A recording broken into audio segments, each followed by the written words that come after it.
ओम शांति। आज एक बहुत अच्छा विषय पर चर्चा करेंगे। हम अपने जीवन में सकारात्मक चिंतन के द्वारा व्यर्थों से मुक्त, तनाव से मुक्त कैसे बने, इसके बारे में चर्चा करेंगे। ಇವತ್ತು ಬಹಳ ಒಳ್ಳೆಯ ವಿಷಯದ ಬಗ್ಗೆ ನಿಮ್ಮೆಲ್ಲರಿಗೂ ಕೂಡ ವಿಚಾರ ವಿಮರ್ಶೆ ಮಾಡ್ತೇವೆ. ಒತ್ತಡಗಳಿಂದ ಮುಕ್ತ ಆಗುವುದು ಹೇಗೆ ಅನ್ನೋದ್ರ ಬಗ್ಗೆ ನಿಮ್ಗೆಲ್ಲರಿಗೂ ತಿಳಿಸಲಿಕ್ಕೆ ಬಯಸ್ತೇನೆ. ಪ್ರತಿಯೊಬ್ಬ ಮನುಷ್ಯನ ಜೀವನದಲ್ಲಿ ಟೆನ್ಷನ್ ಇದೆಯಲ್ವಾ, ಅದನ್ನು ಹೆಂಗೆ ದೂರ ಮಾಡ್ಕೊಳ್ಳೋದ್ರ ಬಗ್ಗೆ ಹೇಳೋಣ. क्योंकि आज के हर व्यक्ति के जीवन में निगेटिव विचार है, व्यर्थ विचार है, और इस व्यर्थों के कारण हर एक के जीवन में तनाव और टेंशन है। ಪ್ರತಿಯೊಬ್ಬರ ಜೀವನದಲ್ಲಿ ಟೆನ್ಷನ್ ಇದೆ, ಒತ್ತಡಗಳಿದ್ದಾವೆ. ಒತ್ತಡಗಳ ಕಾರಣದಿಂದ ದಿನೇ ದಿನೇ ಏನಾಗ್ತಾ ಇದೆ, ಟೆನ್ಷನ್ ಹೆಚ್ಚುತ್ತಾ ಇದೆ. और जहाँ जिस घर में निगेटिव विचार है, तनाव है, टेंशन है, वो सुखी नहीं है, वो हमेशा दुखी रहता है। इसीलिए वर्तमान समय में तनाव, टेंशन से बचने की जरूरत है। ಯಾವ ಮನೆಯಲ್ಲಿ ಟೆನ್ಷನ್ ಇದೆ, ಯಾವ ಮನೆಯಲ್ಲಿ ಒತ್ತಡ ಇದೆ, ಆ ಮನೆಯಲ್ಲಿ ನೆಮ್ಮದಿ ಇರುತ್ತಾ, ಶಾಂತಿ ಇರುತ್ತಾ? ಇರೋದಿಲ್ಲ. ಅದಕ್ಕೋಸ್ಕರ ಅದರಿಂದ ಮುಕ್ತರಾಗಲಿಕ್ಕೋಸ್ಕರ ನಾವು ಏನಾದರೂ ಪ್ಲಾನ್ ಮಾಡಬೇಕು. इसीलिए वर्तमान समय में तनाव और टेंशन से बचने की जरूरत है। ಅದರಿಂದ ಒತ್ತಡಗಳಿಂದ ಮುಕ್ತರಾಗೋದು ಅವಶ್ಯಕತೆ ಇದೆ ಈಗ ಅಂತ ಹೇಳ್ತಾರೆ. जहाँ निगेटिव विचार है, तनाव है, टेंशन है, वहाँ लक्ष्मी वास नहीं कर सकती, बरकत नहीं आ सकती। ಎಲ್ಲಿ ಒತ್ತಡ ಇರುತ್ತೆ, ಎಲ್ಲಿ ಚಿಂತೆ ಇರುತ್ತೆ, ಎಲ್ಲಿ ಕೆಟ್ಟ ಆಲೋಚನೆಗಳಿರುತ್ತೆ, ಅಲ್ಲಿ ಲಕ್ಷ್ಮೀ ನಿವಾಸ ಮಾಡಲ್ಲ. ಲಕ್ಷ್ಮೀ ಮನೆ ಬಿಟ್ಟು ಹೋಗ್ಬಿಡ್ತಾರೆ ಅಂತ ಹೇಳ್ತಾರಲ್ಲ. आपस में संबंधों में कड़वाहट आएगी। ಪರಸ್ಪರ ಸಂಬಂಧಗಳಲ್ಲಿ ಕಹಿ ಭಾವನೆಗಳಿರುತ್ತೆ. जहाँ तनाव और टेंशन है, वहाँ सुख और चैन की नींद नहीं आ सकती। ಎಲ್ಲಿ ಒತ್ತಡಗಳಿರುತ್ತೆ, ಎಲ್ಲಿ ಚಿಂತೆ ಇರುತ್ತೆ, ಅಲ್ಲಿ ಖುಷಿ ಅನ್ನೋದು ಬರಲಿಕ್ಕೆ ಸಾಧ್ಯ ಇಲ್ಲ. इसलिए वर्तमान समय ये आध्यात्मिकता, ये ज्ञान क्यों जरूरी है? क्योंकि आज घर में सब कुछ है, एसी है, गाड़ी है, लेकिन तो भी तनाव, टेंशन है। हर व्यक्ति के जीवन में दुख और अशांति है। ಇವತ್ತು ಪ್ರತಿಯೊಬ್ಬರ ಮನೆಯಲ್ಲಿ ಎಲ್ಲ ಅನುಕೂಲಗಳಿದ್ದಾವೆ. ಒಳ್ಳೊಳ್ಳೆ ಮನೆಗಳು ಕಟ್ಕೊಂಡಿದ್ದಾರೆ, ಏರ್ ಕಂಡೀಷನ್ ಇದೆ, ಕಾರುಗಳಿದ್ದಾವೆ, ಎಲ್ಲ ಬೇಕಾದಷ್ಟು ದುಡ್ಡುಗಳಿದ್ದಾವೆ. ಆದರೂ ಕೂಡ ಎಲ್ಲವೂ ಇದ್ರೂ ಮನಸ್ಸಿಗೆ ಸುಖ ಶಾಂತಿ ಇಲ್ಲದೆ ಆಗುತ್ತಿದೆ. और जहाँ निगेटिव विचार है, तनाव है, उस व्यक्ति का दिमाग हमेशा गर्म रहता है, और जिसका दिमाग गर्म रहता है उसके दिमाग में केमिकल्स उतरते हैं, उसे शरीर की भी बीमारियां होती है। ನೋಡಿ, ಯಾರ ಮನೆಯಲ್ಲಿ ನೆಗೆಟಿವ್ ಅಂದ್ರೆ ಕೆಟ್ಟ ಆಲೋಚನೆಗಳು ತುಂಬೋಗಿರುತ್ತೆ, ಅವ್ರ ಮನೆಯಲ್ಲಿ ಶಾಂತಿ ಇರಲ್ಲ, ನೆಮ್ಮದಿ ಇರಲ್ಲ, ಖುಷಿ ಇರಲ್ಲ. ಮತ್ತೆ ಅವರ ಒಂದು ತಲೆಯಲ್ಲಿ ನೆಗೆಟಿವ್ ಇದು ಕೆಮಿಕಲ್ಸ್ ಉತ್ಪತ್ತಿ ಆಗುತ್ತೆ. ಅದೇ ಶರೀರದಲ್ಲಿ ಕಾಯಿಲೆಗಳು ಕ್ರಿಯೇಟ್ ಮಾಡುತ್ತೆ. ಅಂದ್ರೆ ಮನಸ್ಸಿನಲ್ಲಿ ನೆಗೆಟಿವ್ ಇರೋದು ಶರೀರದ ಗ್ರಂಥಿಗಳಲ್ಲಿ ಹೋಗ್ಬಿಟ್ಟು ಅದು ನೆಗೆಟಿವ್ ಕೆಮಿಕಲ್ಸ್ ಉತ್ಪತ್ತಿ ಆಗಿ ಅದು ಕಾಯಿಲೆಗಳ ರೂಪ ತಗೊಂಡು ಬರ್ತಾ ಇದೆ ಇವತ್ತು ಅಂತ ಹೇಳ್ತಾರೆ. इसीलिए कहते हैं ना, जिसका पाव गरम, पेट नरम, दिमाग ठंडा, उस घर में कोई डॉक्टर है उसको मार दो डंडा। अर्थात डॉक्टर आने की जरूरत नहीं, कोई बीमारी भी होगी नहीं। कब? जब पाव गरम चाहिए, पेट नरम चाहिए और दिमाग ठंडा चाहिए। ನೋಡಿ, ಹೇಳ್ತಾ ಇದ್ದಾರೆ, ನಮ್ಮ ಶರೀರದಲ್ಲಿ ಆರೋಗ್ಯ ಚೆನ್ನಾಗಿರ್ಬೇಕು ಅಂದ್ರೆ ಕಾಲುಗಳನ್ನ ಯಾವಾಗಲೂ ಬಿಸಿಯಾಗಿ ಇಟ್ಕೋಬೇಕು. ಕಾಲುಗಳು ಯಾವಾಗಲೂ ಹೆಂಗಿರ್ಬೇಕು? ಬಿಸಿಯಾಗಿರ್ಬೇಕು. ಹೊಟ್ಟೆ ಮೆತ್ತಗಿರ್ಬೇಕು, ತಣ್ಣಗೆ ಇರಬೇಕಂತ ತಲೆ. ಆವಾಗ ಆರೋಗ್ಯ ಇರುತ್ತೆ, ಡಾಕ್ಟರ್ ಬೇಕಾಗಿಲ್ಲ. ಇವಾಗ ತಲೆ ಏನಾಗಿದೆ, ಕೂಲ್ ಆಗಬೇಕಾಗಿರೋದು ಬಿಸಿ ಆಗಿಬಿಟ್ಟಿದೆ, ಹೊಟ್ಟೆ ಸಾಫ್ಟ್ ಆಗಿರೋದು ಬದಲಾಗಿ ಟೈಟ್ ಆಗಿ ಹೋಗ್ಬಿಟ್ಟಿದೆ, ಕಾಲುಗಳು ಬಿಸಿಯಾಗಿರೋದು ಬದಲಾಗಿ ತಣ್ಣಗೆ ಆಗ್ಬಿಡುತ್ತೆ. ಅದರಿಂದ ಕಾಯಿಲೆಗಳು ಹೆಚ್ಚುತ್ತಾ ಇದ್ದಾವೆ. लेकिन आजकल क्या होता है? उल्टा होता है, पाँव रहते हैं ठंडे और दिमाग रहता है गर्म। ಎಲ್ಲ ಉಲ್ಟಾ ಆಗೋಗ್ಬಿಟ್ಟಿದೆ ಇವಾಗ. ಅದರಿಂದ ಕಾಯಿಲೆಗಳು ಜಾಸ್ತಿ ಆಗ್ತಾ ಇದೆ ದಿನೇ ದಿನೇ. बीच में कोई बात अच्छी लगती है, टाली जरूर बजाएंगे। टाली बजाने से मेरा उमंग नहीं बढ़ेगा, बाजू में कोई सो रहा है उठ जाएगा अपने आप। ನೀವು ಯಾವಾಗ ನಿಮಗೆ ಬಹಳ ಸಂತೋಷ ಅನ್ಸುತ್ತೆ ಅನ್ನೋರು ಹೇಳುವಂತ ಪಾಯಿಂಟ್ಸ್, ಅವಾಗೆಲ್ಲ ಚಪ್ಪಾಳೆ ತಟ್ಟಿ ಅಕ್ಕಪಕ್ಕ ಇರೋರು ನಿದ್ದೆ ಮಾಡೋರು ಎದ್ದು ಬಿಡ್ತಾರೆ. एक बार जोर से ताली बजाओ, ಎಲ್ಲರೂ ಚಪ್ಪಾಳೆ ತಟ್ಟಿ जोर से ऊपर तक आवाज सुनाई पड़ना। आवाज नहीं आया। ಶಬ್ದ ಎಲ್ಲ ಕಡೆ ಕೇಳಬೇಕು. चप्पाले के लिए मोदी जी ने कोई जीएसटी नहीं लगाया। ಚಪ್ಪಾಳೆ ತಟ್ಟಕ್ಕೆ ಮೋದಿ ಅವರೇನು ಟ್ಯಾಕ್ಸ್ ಹಾಕಿಲ್ಲ. जोर से एक बार। ಅದಕ್ಕೆ ಜೋರಾಗಿ ಚಪ್ಪಾಳೆ ತಟ್ತಾ ಇದ್ದಾರೆ. बहुत अच्छा। ಬಹಳ ಒಳ್ಳೆಯದು. तो मैं आपको बता रहा था जितनी भी बीमारी होती है उस सब का कारण है मन के निगेटिव विचार। टीवी खोलो निगेटिव, अखबार खोलो निगेटिव, किसी के पास जाकर के बैठो निगेटिव। आज हर जगह पर निगेटिविटी बढ़ती जा रही है। ಟಿವಿ, ಪೇಪರ್, ನ್ಯೂಸ್ ಪೇಪರ್ ಎಲ್ಲ ಕಡೆಯಲ್ಲಿ ಇವತ್ತು ಏನು ಬರ್ತಾ ಇದೆ, ಬರೀ ನೆಗೆಟಿವ್ ವಿಚಾರಗಳೇ ಬರ್ತಾ ಇದೆ. ಅದರಿಂದ ಜನರದ್ದು ಕೂಡ ಮನಸ್ಸು ಕೆಡ್ತಾ ಇದೆ, ಆರೋಗ್ಯಗಳು ಕೂಡ ಕೆಡ್ತಾ ಇದೆ. आज किसी को पेट की बीमारी होती है, ईर्ष्या करने वालों को पेट की बीमारी होती है। इसीलिए कहते हैं ना तुम मेरे को देख करके तुम्हारे पेट में जलन होता है क्या? ಇವತ್ತು ಯಾರಿಗಾದ್ರೂ ಹೊಟ್ಟೆ ಕಾಯಿಲೆಗಳಿದೆ ಅಂದ್ರೆ ಒಳಗಡೆ ಈರ್ಷ್ಯೆ ಇದೆ. ಹೊಟ್ಟೆ ಈರ್ಷ್ಯೆ ಇತ್ತು ಅಂದ್ರೆ ಅವ್ರಿಗೆ ಹೊಟ್ಟೆ ಕಾಯಿಲೆಗಳು ತುಂಬಾ ಇರ್ತಾರೆ ಅಂತ ಹೇಳ್ತೀವಿ.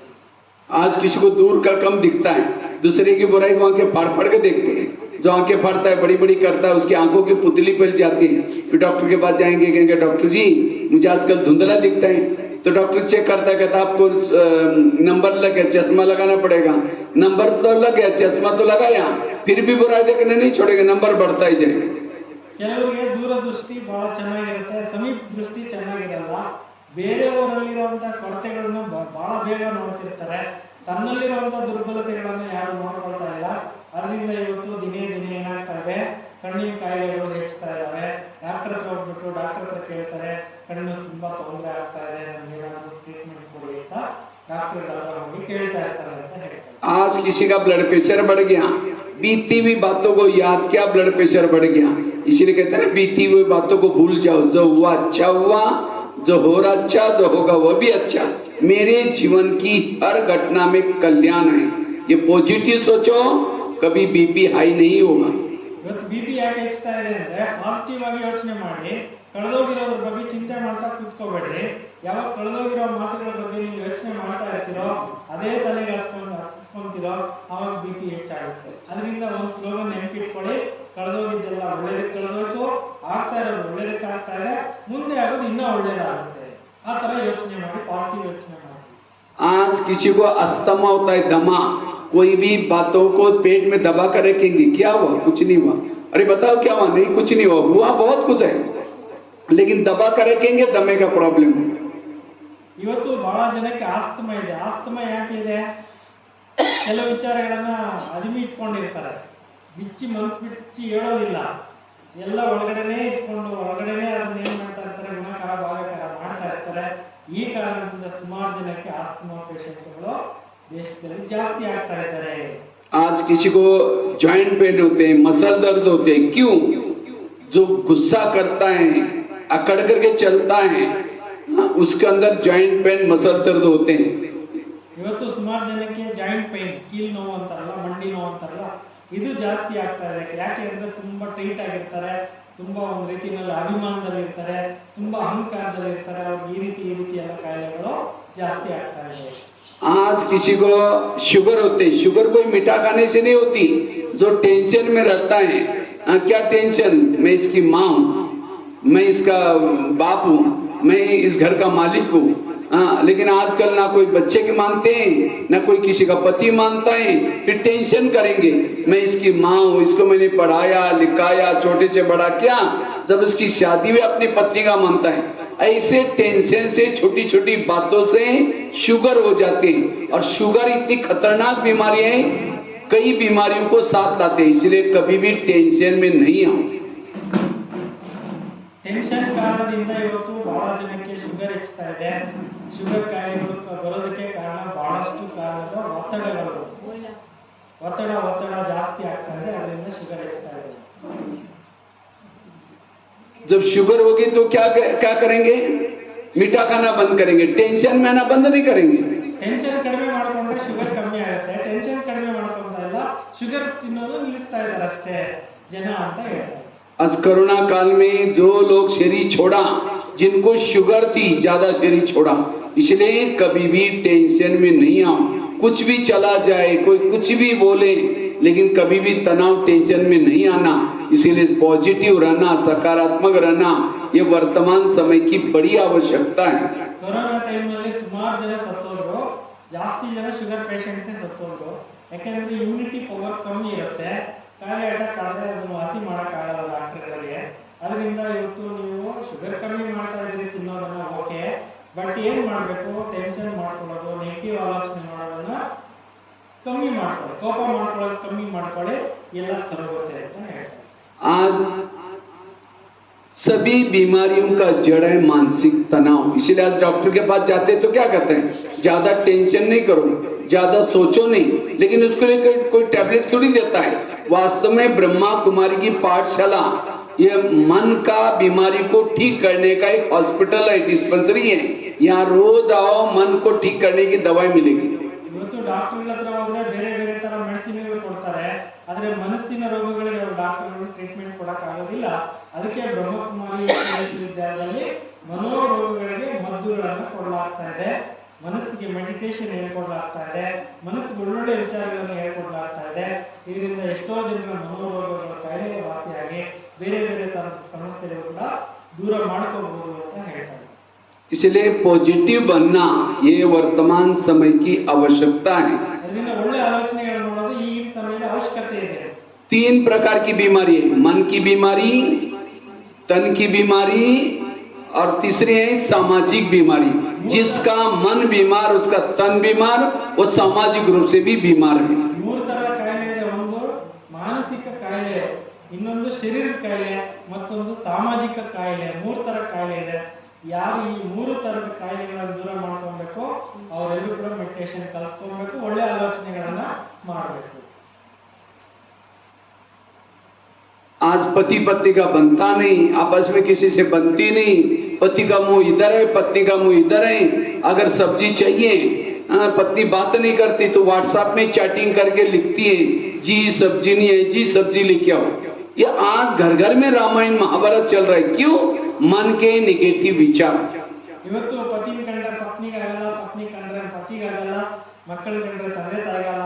ಯಾಕೆ ಈ ತರ ಆಗೋಗ್ಬಿಟ್ಟಿದೆ? ನೆಗೆಟಿವ್ ಕೆಟ್ಟ ಆಲೋಚನೆಗಳು ಮನಸ್ಸಿನಲ್ಲಿ ತುಂಬಿಕೊಂಡು ಬಿಟ್ಟಿದ್ದಾರೆ.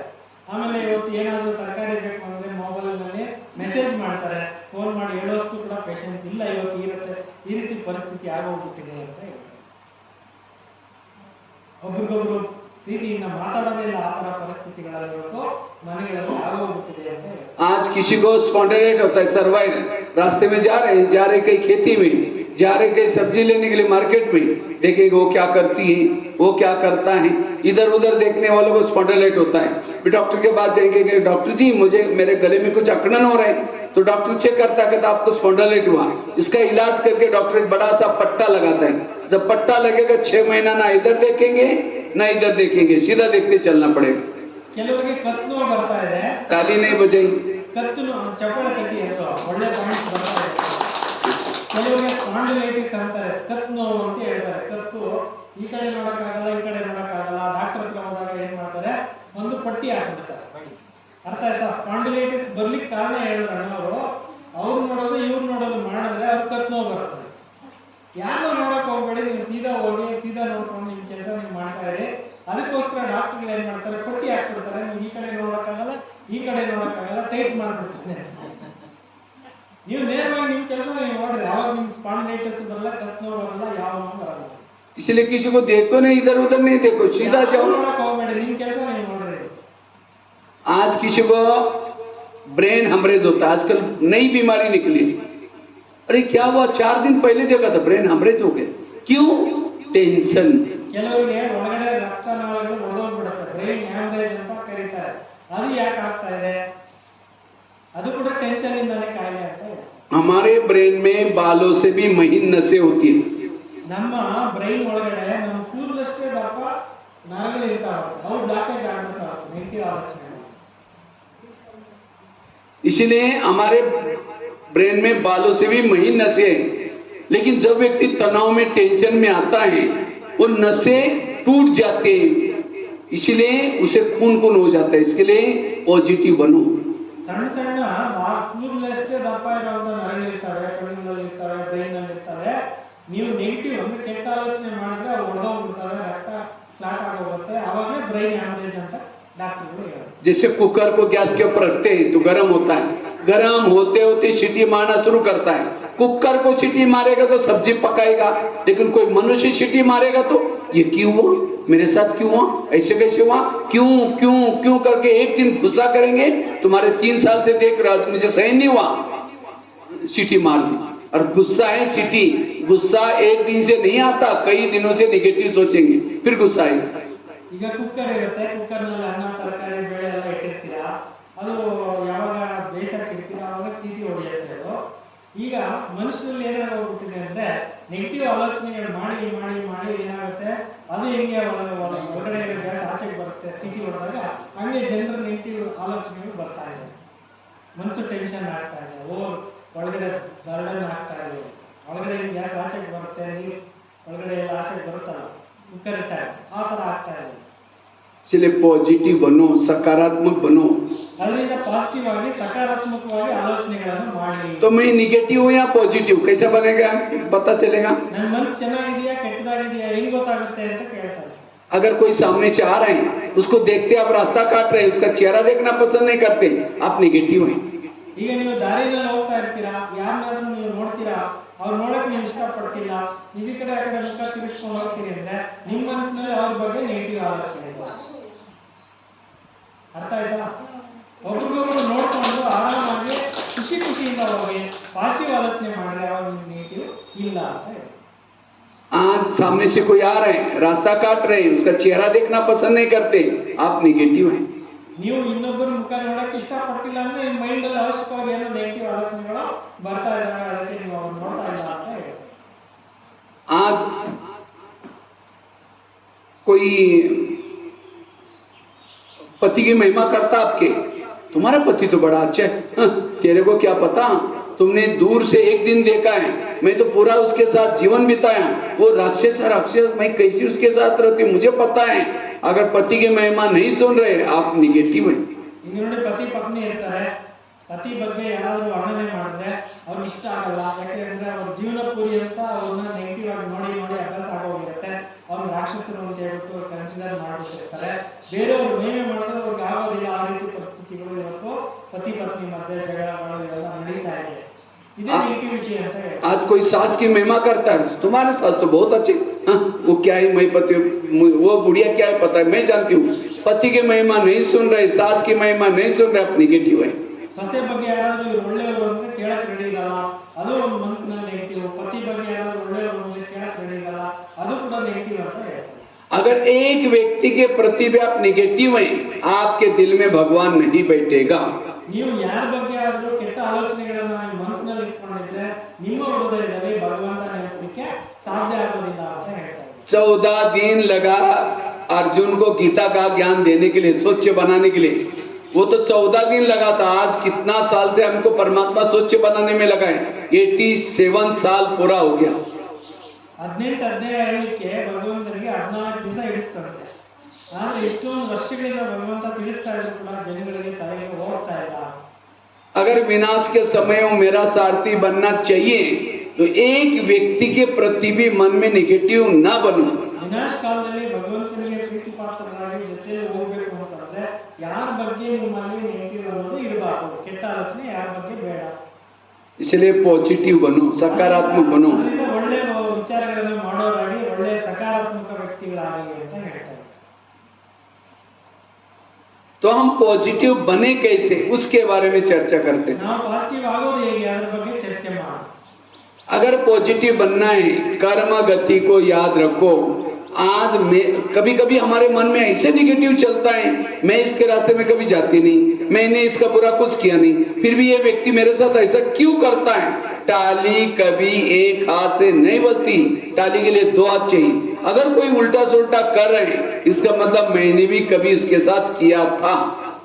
ಇವಾಗ ನಿಮ್ಮ ಬಗ್ಗೆ ಯಾರಾದ್ರೂ ನೆಗೆಟಿವ್ ಆಗಿ ಮಾತಾಡ್ತಿದ್ದಾರೆ, ನಿಮ್ಮ ಬಗ್ಗೆ ನೆಗೆಟಿವ್ ಆಗಿ ಮಾಡ್ತಾ ಇದ್ದಾರೆ, ಕೆಟ್ಟದಾಗಿ ನಡ್ಕೊಳ್ತಾ ಇದ್ದಾರೆ ಅಂತಂದ್ರೆ ನಿಮ್ಗೆ ಸಹನೆ ಮಾಡ್ಕೊಳಕ್ ಆಗ್ತಾ ಇಲ್ಲ. ಆವಾಗ ಏನ್ ಮಾಡ್ಬೇಕು ಅಂತಂದ್ರೆ, ನಾನು ಇವ್ರಿಗೆ ಹಿಂದೆ ಯಾವ್ದೋ ಜನ್ಮದಲ್ಲಿ ಏನೋ ತೊಂದರೆ ಕೊಟ್ಟಿದ್ದೆ, ಅದು ಇವಾಗ ಅವ್ರು ತೀರಿಸ್ಕೊಂತ ಇದ್ದಾರೆ ಅಂತ ತಿಳ್ಕೊಂಡು, ಅಲ್ಲ ಸಾಲ ಮುಗ್ದೋಗ್ತಾ ಇದ್ದಾರೆ ಅಂತ ತಿಳ್ಕೊಂಡಾಗ ನಿಮ್ಗೆ ಎಂದು ಮನಸ್ಸಿನಲ್ಲಿ ಅವ್ರ ಬಗ್ಗೆ ನೆಗೆಟಿವ್ ಭಾವನೆಗಳು ಬರೋದಿಲ್ಲ. ಚಪ್ಪಾಳೆ ಒಂದ್ ಕಡೆಯಿಂದ ತಟ್ಟಕ್ಕಾಗಲ್ಲ, 2 ಕೈ ಇದ್ದಾಗ ಚಪ್ಪಾಳೆ ತಟ್ಟಲಿಕ್ಕೆ ಆಗುತ್ತೆ ಅಂತ ಹೇಳ್ತಾ ಇದ್ದಾರೆ. एक ड्रामा की बहुत बड़ी सीक्रेट बात आपको सुनाता हूं। आपके घर के, आपके आसपास के, आपके रिश्तेदारी कोई आपको देने के लिए है, कोई आपसे लेने के लिए है।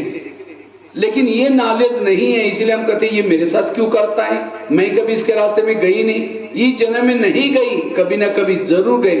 तो वर्तमान के मेरे प्रॉब्लम मेरे ही कोई अतीत के वे कोई कर्मों का परिणाम है, इसलिए कोई व्यक्ति दोषी नहीं है।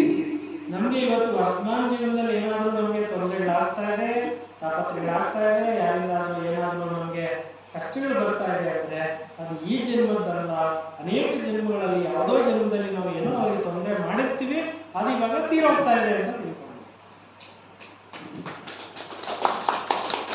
आज आपको बच्चा मिला है, पति मिला है, सास मिली है, पड़ोसी मिली है, किस आधार से? पिछले जन्मों के कर्मों के आधार से। ಇವತ್ತು ನಿಮ್ಮ ಮಕ್ಕಳು ಸಿಕ್ಕಿರ್ಬೋದು, ಅತ್ತೆ ಸಿಕ್ಕಿರ್ಬೋದು, ಸೊಸೆ ಸಿಕ್ಕಿರ್ಬೋದು, ಅಣ್ಣ ತಮ್ಮ ಸಿಕ್ಕಿರ್ಬೋದು, ನಿಮ್ಮ ಸಂಬಂಧಿಗಳು ಯಾರೇ ನಿಮ್ಮ ಜೊತೆ ಇವಾಗ ಹುಟ್ಟಿದ್ದಾರೆ, ನಿಮ್ಗೆ ಏನೋ ರೀತಿಯಲ್ಲಿ ತೊಂದರೆಗಳು ಕೊಡ್ತಾ ಇದ್ದಾರೆ ಅಂದ್ರೆ ಅದು ಯಾವುದೋ ಹಿಂದಿನ ಜೀವನ ಲೆಕ್ಕಾಚಾರ ಮುಗಿದು ಹೋಗ್ತಾ ಇದೆ ಅಂತ ತಿಳ್ಕೊಂಡು ಖುಷಿಯಿಂದ ಅದನ್ನು ಮುಗಿಸಿ ಅಂತ ಹೇಳಿ। इसलिए कहते हैं ना, किसके झोले में कांटे हैं तो किसके झोले में फूल। कोई कारण होगा रे, कोई कारण होगा बांटने वाला, कोई लूला, कोई लंगड़ा, कोई आंधा, क्यों? पिछले जन्मों का हिसाब। ಈ ಪ್ರಪಂಚದಲ್ಲಿ ಕೆಲವರು ಕಣ್ಣಿಲ್ಲ, ಕೆಲವರು ಕಿವಿ ಇಲ್ಲ, ಕೆಲವರು ಬಾಯಿ ಇಲ್ಲ, ಕೆಲವರು ಮಾತು ಬರಲ್ಲ, ಇವೆಲ್ಲವೂ ಕೂಡ ಏನಪ್ಪ ಅಂದ್ರೆ ಇವೆಲ್ಲ ಪೂರ್ವ ಜನ್ಮದಲ್ಲಿ ಪ್ರತಿಯೊಂದು ಆತ್ಮಗಳು ತಂದಿರುವಂತ ಲೆಕ್ಕಾಚಾರ ಮುಗಿದು ಹೋಗ್ತಾ ಇದೆ। ಅದರಿಂದ ಈ ರೀತಿ ಏರುಪೇರುಗಳು ಆಗ್ತಾ ಇದ್ದಾವೆ। धृतराष्ट्र अंधा था, क्यों? पिछले जन्म में उसने क्या किया था? एक पंछी को पकड़ा था, एक सुई ली थी, इसकी आंखें तोड़ी थी, इसलिए अंधा बनना पड़ा। ಧೃತರಾಷ್ಟ್ರನಿಗೆ ಕಣ್ಣಿರಲಿಲ್ಲ, ಕಾರಣ ಏನಂದ್ರೆ ಅವನು ಹಿಂದಿನ ಜನ್ಮದಲ್ಲಿ ಒಂದು ಪಕ್ಷಿ ಹಿಡ್ಕೊಂಡು ಸೂಜಿ ತಗೊಂಡು ತನ್ನ ಸೂಜಿನಿಂದ ಕಣ್ಣುಗಳು ಚುಚ್ಚಿಬಿಟ್ಟು ಸಾಯಿಸ್ಬಿಟ್ಟಿದ್ನು ಕಣ್ಣನ್ನು, ಅದರಿಂದ ಅವನಿಗೆ ಕಣ್ಣಿಲ್ದಿರ ಹುಟ್ಟಬೇಕಾಯ್ತು ಅಂತ ಅಂದ ಧೃತರಾಷ್ಟ್ರ। आज भीष्म पितामह बाणों के शय पर पड़े थे, क्यों? पिछले जन्म में एक बार वो राजा थे, कहीं जा रहे थे, एक सांप रास्ता क्रॉस कर रहा था, उसको लगा सांप मर न जाए, इसलिए रथ को रोका, उसके बाद तीर थे, सांप को उठाया, बाजू में फेंक दिया। वो कहाँ गिर गया वो नहीं देखा, जब साइड पर फेंक दिया बबूल के कांटों के ऊपर गिरा और नीचे से कांटे चुभ गए। उसकी सजा करके भीष्म पितामह को बाणों के शय पर दिखाते। ಭೀಷ್ಮ ಪಿತಾಮಹ ಮುಳ್ಳುಗಳ ಹಾಸಿಗೆ ಮೇಲೆ ಮಲ್ಕೊಂಡು ಸತ್ತೋರು। ಕಾರಣ ಏನು ಅಂದ್ರೆ ಅವ್ರು ಹಿಂದಿನ ಜನ್ಮದಲ್ಲಿ ರಥದಲ್ಲಿ ಸವಾರಿ ಮಾಡ್ಕೊಂಡು ಹೋಗ್ತಾ ಇರ್ಬೇಕಾದ್ರೆ ಒಂದು ಸರ್ಪ ಮಲಗಿಬಿಟ್ಟಿತ್ತು ದಾರಿನಲ್ಲಿ। ಸರ್ಪ ಮಲಗಿಬಿಟ್ಟಿದ್ದು ದಾರಿನಲ್ಲಿ, ಅದ್ರ ಮೇಲೆ ಹತ್ತಿಸಿದ್ರೆ ಸತ್ತೋಗ್ಬಿಡುತ್ತಲ್ಲ ಅಂತೇಳಿ ಬಾಣ ತಗೊಂಡು ಎತ್ತು ಬಿಸಾಕ್ಬಿಟ್ಟು ಮುಂದೆ ಹೋದ್ರು। अगर किसी को पति बन करके ಅದನ್ನ ಎತ್ತಿ ಬಿಸಾಕ್ಬಿಟ್ಟು ಹೋದ್ರು। ಹೋಗ್ತಾ ಇರ್ಬೇಕಾದ್ರೆ ಎತ್ತಿ ಬಿಸಾಕಿದ್ರೆ ಎಲ್ಲಿ ಬೀಳಿತ್ತು ಅಂತ ನೋಡ್ಲಿಲ್ಲ, ಆ ಪಕ್ಕದಲ್ಲಿ ಪಾಪಾಸ್ ಕಳ್ಳಿ ಇತ್ತು, ಸಣ್ಣ ಸಣ್ಣ ಮುಳ್ಳುಗಳಿತ್ತು, ಆ ಹಾವಿಗೆ ಅದ್ರ ಮೇಲೆ ಬಿದ್ದು ಸತ್ತು ನಳ್ಳಾಡಿ ಸತ್ತೋಯ್ತು। ಅದಕ್ಕೆ ಇವರು ಈ ಜನ್ಮದಲ್ಲಿ ಕೊನೆ ಸಾಯ್ಬೇಕಾದ್ರೆ ಆ ಮುಳ್ಳುಗಳ ಹಾಸಿಗೆ ಮೇಲೆ ಮಲಗಿಸಿ ಅವ್ರನ್ನ ಸಾಯಿಸಿದ್ರು। ಮಹಾಭಾರತದಲ್ಲಿ ಬರುತ್ತೆ ಭೀಷ್ಮ ಪಿತಾಮಹ ಮುಳ್ಳುಗಳ ಮೇಲೆ ಮಲಗಿದ್ರು। इसलिए लोगों से नहीं डरो, भगवान से कभी ना डरो। अगर डरना है तो अपने गलत कर्मों से जरूर डरना, क्योंकि जो बोएगा उसको ही काटना पड़ेगा। ಅದರಿಂದ ಭಗವಂತನಿಂದ ನೀವು ಹೆದರ್ಕೊಳ್ಳೋ ಅವಶ್ಯಕತೆ ಇಲ್ಲ, ಜನಗಳಿಂದ ನೀವು ಹೆದರ್ಕೊಳ್ಳೋ ಅವಶ್ಯಕತೆ ಇಲ್ಲ, ನಿಮ್ಮ ಕರ್ಮಕ್ಕೆ ನೀವು ಹೆದರ್ಕೋಬೇಕು। ಯಾಕೆಂದ್ರೆ ಕರ್ಮ ಅನ್ನೋದು ಬಹಳ ಗುಹ್ಯವಾಗಿದೆ, ನಾವೇನು ಕರ್ಮ ಮಾಡ್ತೀವಿ ಅದು ನಮಗೆ ರಿಟರ್ನ್ ಆಗುತ್ತೆ।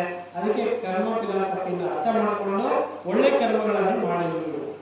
अगर यहाँ किसी को पति बन करके तंग करेंगे, अगले जन्म में वो भी आपको पति बन करके तंग करेगा।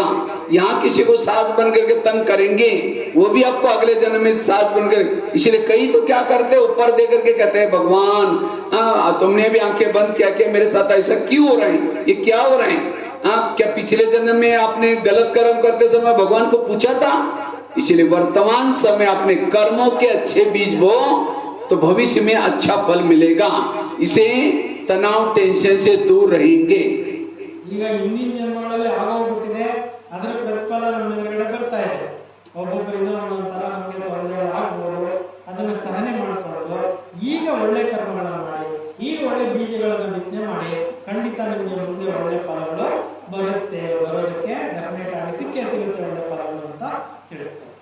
पैसे का दुरुपयोग करेंगे, शराब पिएंगे या नशा करेंगे, वही अगले जन्म में पैसा उसे दूर हो जाता है, लक्ष्मी उसे दूर हो जाती है, क्योंकि पैसे का दुरुपयोग किया। इसलिए ಹಣ ಇದೆ ಅಂದ್ರೆ ಹಣನ ಸಾಲ ಕುಡಿಯೋಕೆ ಖರ್ಚು ಮಾಡಿಬಿಡ್ತಾರೆ ಅಂದ್ರೆ ಅದೇ ಒಂದು ಕಾರಣದಿಂದ ಬಡತನದಲ್ಲಿ ಜನ್ಮ ಆಗುತ್ತೆ, ಹಣ ಇರೋದಿಲ್ಲ, ಯಾಕೆಂದ್ರೆ ಹಣದ ದುರುಪಯೋಗ ಆಗೋಗ್ಬಿಟ್ಟಿದೆ। कई कहते नहीं नहीं भाई जी, इस दुनिया में बहुत अन्याय हो रहे हैं, हमारे घर के पास इतना भ्रष्ट व्यक्ति है, इतना गलत काम कर रहे हैं, भगवान उसका ही घर भर रहे हैं, जो घर भर रहे हैं उसके पिछले अच्छे कर्मों का फल है। इसलिए आज वो गलत काम कर रहे हैं, कुछ दिन के बाद उसका फल भी उसको मिलेगा। भगवान के घर में देर है लेकिन अंधेर नहीं है। ಕೆಲವರು ಹೇಳ್ತಾರೆ ಕೆಟ್ಟ ಕೆಲಸ ಮಾಡೋರ ಹತ್ರ ತುಂಬಾ ದುಡ್ಡಿದೆ, ಅಷ್ಟು ಕೆಟ್ಟ ಕೆಲಸ ಮಾಡ್ತಾನೆ, ಅವನ ಹತ್ರ ಬೇಕಾದಷ್ಟು ಸಂಪತ್ತಿದೆ, ಏನ್ ಮಾಡೋದು ಅಂತ ಹೇಳ್ಬಿಟ್ಟು ಕೆಲವರು ಹೇಳ್ತಾರೆ। ಆದ್ರೆ ಅವನು ಹಿಂದಿನ ಜನ್ಮದಲ್ಲಿ ಒಳ್ಳೆ ಕರ್ಮ ಮಾಡಿರೋದಕ್ಕೆ ಇವತ್ತು ಅವನ ಹತ್ರ ಸಂಪತ್ತು ಬರ್ತಾ ಇರ್ಬೋದು, ಬಟ್ ಈಗ ಮಾಡ್ತಾ ಇರೋ ಕರ್ಮಕ್ಕೆ ಫಲ ಮುಂದೆ ಅನುಭವಿಸಲೇಬೇಕು, ತಪ್ಪಿಸ್ಕೊಳಕ್ ಆಗಲ್ಲ ಅಂತ ಹೇಳಿ। ಅದರಿಂದ ಒಳ್ಳೆ ಕರ್ಮಗಳನ್ನ ಸದಾ ಕಾಲಕ್ಕೆ ನಾವು ಮಾಡಬೇಕು, ಆವಾಗ ಮುಂದಿನ ಜನ್ಮಗಳು ಮುಂದಿನ ಜೀವನ ಚೆನ್ನಾಗಿರುತ್ತೆ ಅಂತ ತಿಳಿಸ್ತಾರೆ। इसलिए कर्म गति को समझना। दूसरी बात है, अगर मुझे तनाव टेंशन से बचना है, उसके लिए गीता का रामायण का मंत्र याद रखो, जो हुआ अच्छा हुआ, जो हो रहा है अच्छा हो रहा है, जो होगा वो भी अच्छा होगा। ಅದರಿಂದ ಯಾವಾಗಲೂ ಕೂಡ ನೆನಪಿಟ್ಕೊಳ್ಳಿ, ಮಹಾಭಾರತದ ಒಂದು ಸ್ಲೋಗನ್ ಇದೆ, ಏನ್ ಕಳೆದೋಯ್ತು ಅದು ಒಳ್ಳೇದಾಯ್ತು, ಏನ್ ನಡೀತಾ ಇದೆ ಅದು ಒಳ್ಳೇದಕ್ಕಾಗ್ತಾ ಇದೆ, ಮುಂದೆ ಆಗೋದು ಇನ್ನೂ ಒಳ್ಳೇದಕ್ಕಾಗುತ್ತೆ, ಇದನ್ನ ನೆನಪಿಟ್ಕೊಳ್ಳಿ ಸ್ಲೋಗನ್। एक रामायण की घटना आप लोगों को सुनाता हूँ, बड़े ध्यान से सुनना। राम राजा बनने वाला था, लेकिन रात में आकर के मंत्रा ने कई कई के दो चार उल्टी बातें सुनाई। तुम्हारा बेटा भी तो है, तुम अपने बेटे को छोड़ करके राम को राजा बना रहे। और ये बातें सुन करके राम को राजा बनाने के बजाय 14 वर्ष वनवास में भेजा। सीता गई, लक्ष्मण गया, तीनों भी घर से चले गए। वियोग के कारण दशरथ ने प्राण त्यागा। खाने का प्रॉब्लम, सोने का प्रॉब्लम, किसके कारण? मंत्रा के कारण। तो मंत्रा को जो भी देखे उसकी भावना अच्छी चलेगी बुरी चलेगी? ಶ್ರೀರಾಮಂದು ಜೀವನ ಚರಿತ್ರೆ ಹೇಳ್ತಾ ಇದ್ದಾರೆ, ಶ್ರೀರಾಮನ್ಗೆ ಮಂತ್ರೆ ಮಾಡಿದಂತ ಕೆಟ್ಟ ಕೆಲಸದಿಂದ ಮನೆ ಬಿಡಬೇಕಾಯ್ತು, ವನವಾಸ ಇರಬೇಕಾಯ್ತು, ಎಲ್ಲನೂ ಅವ್ರ ಮನೆ ಸಮಸ್ಯೆಗಳಾಗಿದ್ದು ಮಂತ್ರೆ ಕಾರಣದಿಂದ ಅಂತ ಹೇಳ್ತಾರೆ। ಟೋಟಲ್ ಎಲ್ಲ ಅವ್ರ ಮನೆ ನಿರುಪೇರ ಆಗಿದ್ದು, ರಾಜ್ಯ ಕಳವಳ ಎಲ್ಲನೂ ಮಂತ್ರೆ ಕಾರಣದಿಂದ ಅಂತ ಹೇಳ್ತಾರೆ। मैं कभी कभी क्या करता था, पहले बचपन में छोटा था उस समय रामायण देखता था। जब मंत्रा को देखता था डंडा लेकर के काला सा कपड़े पहन करके स्टेज पर आती थी, मैं कहता था इस बुढ़िया को बाबा उसको नहीं देखना। लेकिन एक दिन मैंने सोचा तब पता चला मंत्रा ने राम के साथ जो किया वो अच्छा क्या।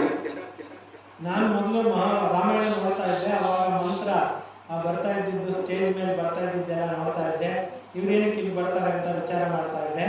ಆದ್ರೆ ಬರ್ತಾ ಬರ್ತಾ ನಮ್ಗೆ ಗೊತ್ತಾಯ್ತು ಆಕೆ ಮಾಡಿದ್ದು ಒಳ್ಳೇದಕ್ಕೆ ಅಂತ। लेकिन एक दिन मैंने जब सोचा तब पता चला मंत्रा ने राम के साथ जो किया वो अच्छा क्या। अगर रात में ना आती राम राजा बनता, अगर राजा बनता तो जंगल में नहीं जाता, सीता की चोरी ना होती, अगर सीता की चोरी ना तो रावण को न मारता, रावण को ना मारता राम की महिमा कोई नहीं गाता। तो राम की महिमा किसके कारण? मंत्रा के कारण। ಅಂದ್ರೆ ಇಲ್ಲಿ ಪ್ರತಿಯೊಂದಕ್ಕೂ ಅರ್ಥ ಆಗುತ್ತೆ। ಶ್ರೀರಾಮನಿಗೆ ಆ ಮಂತ್ರ ಹೇಳಿಲ್ಲ ಅಂದ್ರೆ ಆತ ಹೋಗಿ ಕಾಡಿಗೆ ಹೋಗ್ತಾ ಇರಲಿಲ್ಲ, ಆತ ಕಾಡಿಗೆ ಹೋಗಿಲ್ಲ ಅಂದ್ರೆ ಸೀತಾ ಅಪಹರಣ ಆಗ್ತಾ ಇರಲಿಲ್ಲ, ಆತ ಸೀತೆನ ಅಪಹರಣ ಮಾಡಲಿಲ್ಲ ಅಂದಿದ್ರೆ ರಾವಣನ ಸಂಹಾರ ಮಾಡಕ್ ಆಗ್ತಾ ಇರಲಿಲ್ಲ। ಸೊ ರಾಕ್ಷಸರ ಸಂಖ್ಯೆ ಪ್ರಪಂಚದಲ್ಲಿ ಎಲ್ಲೂ ಕೂಡ ಲೆಕ್ಕಾಚಾರ ಇರುತ್ತೆ, ಅದರಿಂದ ಏನಾಯ್ತು ಒಳ್ಳೇದೇ ಆಯ್ತು ಅಂತ। अगर राम मंत्रा के जीवन में राम के जीवन में मंत्रा ना आती तो राम राजा बनता, जंगल में नहीं जाता, सीता की चोरी ना होती, अगर सीता की चोरी ने रावण को न मारता, रावण का ना मारता तो राम की महिमा कोई नहीं गाता। तो राम की महिमा किसके कारण? मंत्रा के कारण। ರಾಮನ ಹೆಸರು ಪ್ರಸಿದ್ಧಿ ಆಗಿದ್ದು ಮಂತ್ರ ಕಾರಣದಿಂದ। ಮಂತ್ರ ಚಾಡಿ ಹೇಳಿದ್ರಿಂದ ರಾಮ ಕಾಡಿಗೆ ಹೋಗ್ಬೇಕಾಯ್ತು, ಕಾಡಿನಲ್ಲಿ ಸೀತಾ ಅಪಹರಣ ಆಗ್ಬೇಕಾಯ್ತು, ಆಮೇಲೆ ಸೀತಾ ಅಪಹರಣ ಮಾಡಿ ರಾವಣನನ್ನು ಸಂಹಾರ ಮಾಡಬೇಕಾಯ್ತು, ರಾವಣನನ್ನು ಸಂಹಾರ ಮಾಡಿದ್ರಿಂದ ರಾಮನ ಹೆಸರು ಪ್ರಸಿದ್ಧಿ ಆಯಿತು। ಒಂದು ವೇಳೆ ಇದೇನೂ ಆಗಿಲ್ಲ ಅಂತಿದ್ರೆ ರಾಮನ ಹೆಸರೇ ಇರ್ತಾ ಇರಲಿಲ್ಲ।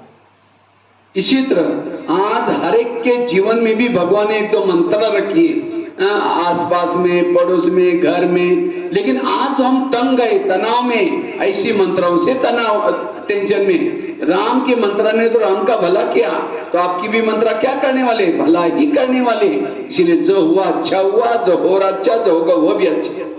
ಅದರಿಂದ ಇವತ್ತು ಅಕ್ಕಪಕ್ಕ ಮನೆಗಳಲ್ಲಿ ಜನ ಮಂತ್ರ ಥರನೇ ಕೆಲಸ ಮಾಡ್ತಿರ್ತಾರೆ. ಅದರಿಂದ ನೀವು ತಲೆ ಕೆಡಿಸ್ಕೊಳಕ್ಕೆ ಹೋಗಬೇಡ್ರಿ. ಏನಾಗ್ತಾ ಇದೆ ಒಳ್ಳೇದಾಗ್ತಾ ಇದೆ, ಏನಾಗುತ್ತೆ ಒಳ್ಳೇದಾಗುತ್ತೆ, ಮುಂದೆ ಆಗೋದು ಇನ್ನೂ ಒಳ್ಳೇದಾಗ್ತಾಯಿತು, ಕಳೆದೋಗಿದ್ದು ಒಳ್ಳೇದಾಗ್ತಾಯಿತು ಅಂತ ಅವಾಗ ಖುಷಿಯಾಗಿ. अगर राम के जीवन में मंत्रा ना आती, ना हनुमान मिलता, ना अंगद, ना ऋषि, ना मुनि, कोई नहीं मिलते. किसके कारण मिले? मंत्रा के कारण. ಇವೆಲ್ಲರೂ ಕೂಡ ಆಗಿದ್ದು ಒಂದು ರೀಸನ್ ಇಂದಾನೆ ಆಗಿರೋದು. ಅದರಿಂದ ಇವೆಲ್ಲರೂ ಕೂಡ ನೋಡ್ತಾ ನೀವು ಖುಷಿಯಾಗಿರ್ಬೇಕು. आज आपके जीवन में बाबा मिला, दैवी परिवार मिला, दीदी दादियां मिली, किसके कारण? आज तक की मंत्रा के कारण. इसलिए कभी एकांत में बैठ करके आज तक जिन्होंने तंग किया, परेशान किया, उन सभी को धन्यवाद दो. आप लोगों ने हमें तंग किया, हमारा बहुत अच्छा हुआ, लेकिन फिर 5000 साल के बाद तंग करने के लिए जरूर आना. ಅದರಿಂದ ನಿಮ್ಮ ಜೀವನದಲ್ಲಿ ಏನೆಲ್ಲ ಆಯಿತು, ತೊಂದರೆಗಳಾಯಿತು, ಅದರಿಂದ ನೀವು ಥ್ಯಾಂಕ್ಸ್ ಅಂತ ಖುಷಿಯಾಗಿರಿ. ಯಾವುದಕ್ಕೂ ಬೇಜಾರಾಗಬೇಡಿ, ಸ್ಥಿತಿನ ಕೆಡಿಸ್ಕೊಳಕ್ಕೆ ಹೋಗಬೇಡಿ, ಸ್ಥಿತಿಯನ್ನು ತುಂಬ ಚೆನ್ನಾಗಿ ಇಟ್ಕೊಳ್ಳಿ. तो मंत्रा के लिए एक बार ताली बजा करके उनका धन्यवाद दो. ಮಂತ್ರ ಅಂತವ್ರಿಗೋಸ್ಕರನೂ ಒಂದು ಚಪ್ಪಾಳೆ ತಟ್ಟಿ, ಯಾಕೆಂದ್ರೆ ಅವರಿಂದಾನೆ ರಾಮನ ಹೆಸರಾಗಿದ್ದು. मेरा कोई भी दुश्मन नहीं है. आज तक मेरे किसी ने चुगली किया है, मुझे गाली दी, मेरा परेशान किया, सभी के पीछे कल्याण है. ಈಗ ನೀವು ಇದನ್ನೇ ಯೋಚನೆ ಮಾಡಿ, ನಮ್ಗೆ ಯಾರು ತೊಂದರೆ ಕೊಡ್ತಾ ಇದ್ದಾರೆ ಅವರಿಂದ ನಮ್ಗೆ ಒಳ್ಳೇದೇ ಆಗುತ್ತೆ. ಪ್ರತ್ಯಕ್ಷವಾಗಿ ಇಲ್ಲ ಪರೋಕ್ಷವಾಗಿ ಒಳ್ಳೇದೇ ಆಗುತ್ತೆ. ಅವ್ರಿಗೋಸ್ಕರ ಒಳ್ಳೇದನ್ನೇ ನೀವು ಬಯಸ್ತಾ ಇದ್ದೀವಿ. इसलिए ये है सकारात्मक दृष्टिकोण. तो इसलिए पॉजिटिव बनो, सकारात्मक बनो. ಯಾವಾಗಲೂ ನಿಮ್ಮ ಮನಸ್ಸಿನಲ್ಲಿ ಪಾಸಿಟಿವ್ ಆಲೋಚನೆಗಳನ್ನೇ ಮಾಡ್ತಾ ಇರಿ, ಸಕಾರಾತ್ಮಕ ಆಲೋಚನೆಗಳನ್ನೇ ಮನಸ್ಸಿನಲ್ಲಿ ಕ್ರಿಯೇಟ್ ಮಾಡ್ತಾ ಇರಿ. तीसरी बात है, अगर तनाव टेंशन से बचना है, कोई आपको कुछ भी कहता है, कोई कुछ भी बोलता है, ज्यादा सोचो नहीं, उस बातों को बुद्धि से निकाल दो. ಯಾರೇ ಏನೇ ಹೇಳ್ತಾರೆ ಅಂದ್ರೆ ಅದನ್ನ ಜಾಸ್ತಿ ತಲೆಗೆ ಹಚ್ಕೊಳಕ್ ಹೋಗ್ಬೇಡಿ. ಇಲ್ಲಿ ಕೇಳಿ ಇಲ್ಲಿ ಬಿಟ್ಬಿಡ್ರಿ. ತುಂಬಾ ಅದನ್ನೇ ಡೀಪ್ ಆಗಿ ಯೋಚನೆ ಮಾಡಿ ಟೆನ್ಷನ್ ಮಾಡ್ಕೋಬೇಕು. कोई कुछ भी करता है, ज्यादा सोचो नहीं, लेकिन हम इतना ज्यादा सोचते हैं वो बातें दिमाग में चली जाती हैं, फिर उस व्यक्ति के लिए नफरत आती है, घृणा आती है, वैर आता है, और इसीलिए टेंशन पैदा होता है. ಯಾರಾದ್ರೂ ಏನಾದ್ರೂ ಅಂತಾರೆ ಅಂದ್ರೆ ಅದನ್ನ ಮನಸ್ಸಿನಲ್ಲಿ ಇಟ್ಕೊಂಡು ಅದರಿಂದ ಟೆನ್ಷನ್ ಮಾಡ್ಕೊಂಡು ಅವ್ರ ಬಗ್ಗೆ ತಿರಸ್ಕಾರ, ಅವ್ರ ಬಗ್ಗೆ ಈರ್ಷ್ಯೆ ದ್ವೇಷಗಳು ಎಲ್ಲ ಕ್ರಿಯೇಟ್ ಮಾಡ್ಕೊಳ್ತೀವಿ. ಅದು ಯಾವುದು ಮನಸ್ಸಿನಲ್ಲಿ ಇಟ್ಕೊಳಕ್ ಹೋಗ್ಬೇಡಿ, ಎಲ್ಲ ಬಿಟ್ಟಾಕಿ. आज व्यक्ति के अंदर सहन शक्ति नहीं है. क्यों? आज जो भोजन खाते हैं वो भी आजकल दवाई, कितनी सारे केमिकल डालते हैं, पानी में भी केमिकल, फलों में भी केमिकल, और इसीलिए आज लोगों के अंदर सहन शक्ति नहीं है. घर घर में रामायण महाभारत चल रहे हैं. ಇವತ್ತು ಏನು ಪದಾರ್ಥಗಳು ಊಟ ಮಾಡ್ತಾ ಇದ್ವಿ ಎಲ್ಲದಕ್ಕೂ ಔಷಧಿ ಹೊಡಿತಾರೆ, ಕೆಮಿಕಲ್ ಮಿಕ್ಸ್ ಆಗೋಗ್ಬಿಟ್ಟಿದೆ ಫುಡ್ಗಳಲ್ಲಿ. ಈ ಕಾರಣದಿಂದ ಎಲ್ಲರ ಮನಸ್ಸಿನಲ್ಲಿ ಕೂಡ ನೆಗೆಟಿವ್ ಅಂತಕ್ಕಂಥದ್ದು ಹೆಚ್ಚುತ್ತಾ ಇದೆ. इसलिए व्यर्थों से मुक्त बनो. ವ್ಯರ್ಥಗಳಿಂದ ಮುಕ್ತರಾಗಿರಿ. उसके लिए बुद्धि से उस कोई भी निगेटिव बातों से बुद्धि से निकाल दो. ಬುದ್ಧಿಯಲ್ಲಿ ಏನೇ ಒಂದು ಕೆಟ್ಟ ಆಲೋಚನೆಗಳಿದ್ರೆ ಅದನ್ನೆಲ್ಲ ತೆಗೆದುಹಾಕ್ಬಿಡಿ. एक व्यक्ति ने गधा पाला था, गधा अचानक कुएं में गिर गया. अब मालिक को लगता है उसको निकाले नहीं निकाले, क्या करे. लास्ट में सोचा वैसा ही बूढ़ा हो गया, अब निकाल करके क्या फायदा. तो मालिक क्या करता है, आसपास वालों को बुलाता है, कहता है मेरा गधा कुएं में गिरा है, उसको दफनाना है, आप लोग फावड़े लेके आ जाना. तो सभी ने फावड़े ला करके मिट्टी डालना शुरू किया. गधा तो जिंदा था. तो गधा क्या करता है, जब मिट्टी डालते हैं चिल्लाना शुरू करता है, कोई सुनते ही नहीं. तो गधे ने सोचा कि कोई सुनने वाला है ही नहीं, चुप हो गया, और उसके ऊपर जो भी मिट्टी आती है जोर से झाड़ करके नीचे गिराता है, झाड़ करके नीचे गिराता है, पैर के नीचे ढेर होता गया, एक एक पांव ढेर पर रखते कुएं से बाहर आ गया. गधा समझदार था. अगर इतने भी उससे अक्ल सीखेंगे हमें तनाव टेंशन नहीं आएगा. ಒಂದು ಊರಲ್ಲಿ ಒಬ್ರು ಕತ್ತೆ ಸಾಕಿರ್ತಾರೆ. ಕತ್ತೆ ಒಂದ್ ದಿವಸ ಹೋಗ್ಬಿಟ್ಟು ಬಾವಿಯಲ್ಲಿ ಬಿದ್ದೋಗ್ಬಿಡುತ್ತೆ.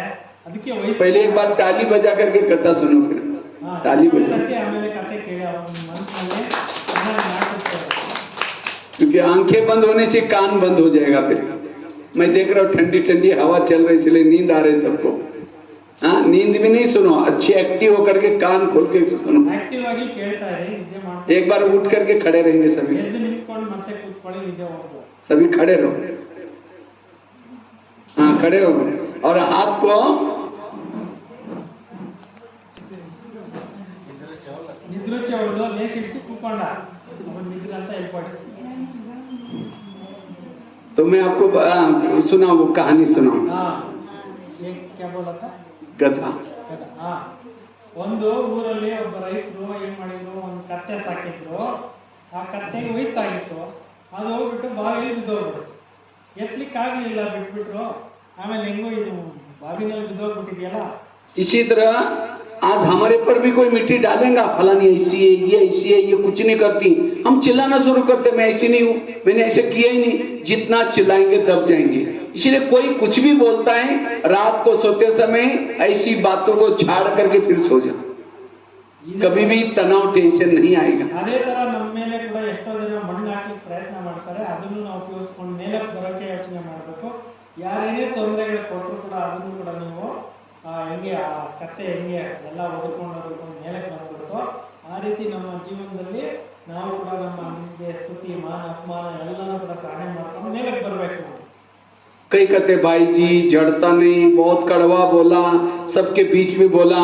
अगर कोई नहीं जड़ता, बातें नहीं भूलती, इसका मतलब ज्ञान को समझा ही नहीं, कर्मगति को समझा ही नहीं, ड्रामा को समझा ही नहीं। इसलिए ज्ञान को समझने वाला व्यर्थ कभी भी नहीं सोचेगा। ಅದರಿಂದ ನಾವು ಈ ಜ್ಞಾನವನ್ನು ಸರಿಯಾಗಿ ಅರ್ಥ ಮಾಡ್ಕೊಬೇಕು, ಈ ಡ್ರಾಮಾನ ಸರಿಯಾಗಿ ಅರ್ಥ ಮಾಡ್ಕೊಬೇಕು, ಈ ನಾಟಕವನ್ನ ಸರಿಯಾಗಿ ಅರ್ಥ ಮಾಡ್ಕೊಬೇಕು. ಯಾರು ಈ ರೀತಿ ಚೆನ್ನಾಗಿ ಅರ್ಥ ಮಾಡ್ಕೊಂಡಿರ್ತಾರೆ ಅವರು ಎಂದೂ ಕೂಡ ನೆಗೆಟಿವ್ ಇರೋದಿಲ್ಲ. ಅವರು ಅದನ್ನು ನೆಗೆಟಿವ್ ಅನ್ನು ಪಾಸಿಟಿವ್ ಆಗಿ ಚೇಂಜ್ ಮಾಡ್ಕೊಂಡು ಬಿಡ್ತಾರೆ. इसलिए 3 बातें सुनाई। पहली बात बताई कर्म गति को समझना, ಮೊದಲನೇದು ಕರ್ಮಗಳ ಗತಿಗತಿನ ಅರ್ಥ ಮಾಡ್ಕೊಳ್ಳಿ. दूसरी बात बताई जो हुआ अच्छा हुआ, मंत्र वाली घटना सुनाई। ಎರಡನೇದು ಮಂತ್ರದ ಉದಾಹರಣೆ ಹೇಳಿದ್ರು, ಏನಾಯ್ತು ಒಳ್ಳೇದಾಯ್ತು, ನಡೆದೋಗಿದೆ ಒಳ್ಳೇದು, ನಡೀತಾ ಇರೋದು ಒಳ್ಳೇದು, ಮುಂದೆ ಇರೋದು ಒಳ್ಳೇದು. और तीसरी बात कोई कुछ भी कहता है, इसी बातों को झाड़ दो।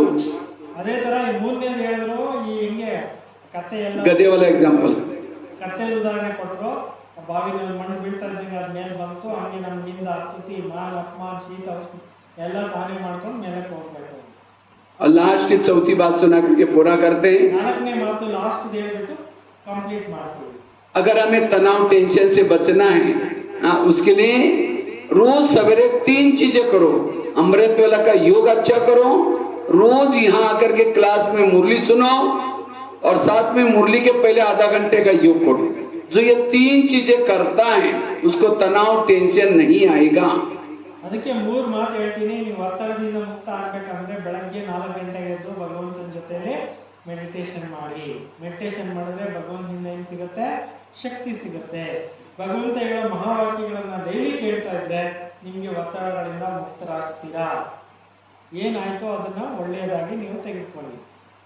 तो सभी योग करते हैं, अमृत वेला उठते। ಅರ್ಧ ಗಂಟೆನೋ ಸ್ವಲ್ಪ ಹೊತ್ತು ಬಂದು ಈ ಮೆಡಿಟೇಷನ್ ಮಾಡ್ಕೊಂಡೋಗಿ ಅಮೃತ ವೇಳೆ ಎದ್ದೇಳ್ತಾ ಇದ್ದೀರಾ? ಯಾರ್ಯಾರು ಎದ್ದೇಳ್ತಾ ಇದ್ದೀರಾ? ಕೈ ಎತ್ತಿ ಉಡ್ತಾ ಇದ್ದೀರಾ? 4 ಗಂಟೆಗೆ ಎದ್ದೇಳ್ಬೇಕು.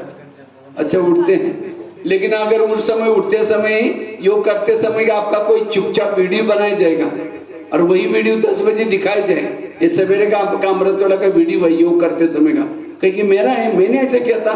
दीवार के सारे बैठे मुँह खुला के बंदा। ನೀವು ಅಮೃತ ವೇಳೆ ಎದ್ದೇಳಿದಾಗ ನಿಮ್ದೊಂದು ವಿಡಿಯೋ ತೆಗಿಬೇಕು. ವಿಡಿಯೋ ತೆಗೆದು ನೋಡಬೇಕು ನೀವು ನಿದ್ದೆ ಮಾಡ್ತಾ ಇದ್ರ, ಯೋಗ ಮಾಡ್ತಾ ಇದ್ರ ಅಂತ ನೀವೇ ಚೆಕ್ ಮಾಡ್ಕೊಬೇಕು. ಯಾಕೆ ಅಂತಂದ್ರೆ ಆ ಟೈಮ್ನಲ್ಲಿ ನಿದ್ರಾದೇವಿನೂ ಕೂಡ ಬರ್ತಾ ಇರ್ತಾರೆ ನಿದ್ದೆ ಮಾಡ್ಸಕ್ಕೆ. अभी मैं देख रहा हूँ कोई ऐसा कर रहा है, कोई ऐसा कर रहा है, तो अमृत वाला क्या होता का पता। ಈಗಲೇ ನೀವು ಮಧ್ಯಾಹ್ನ ನಿದ್ದೆ ಮಾಡ್ತಾ ಇದ್ರಿದ್ರೆ ಬೆಳಗ್ಗೆ 4 ಗಂಟೆಗೆ ನಿದ್ದೆ ಮಾಡೋಲ್ವಾ? ನೋಡ್ಕೊಳ್ಳಿ, ಚೆಕ್ ಮಾಡ್ಕೊಳ್ಳಿ, ಚೇಂಜ್ ಮಾಡ್ಕೊಳ್ಳಿ.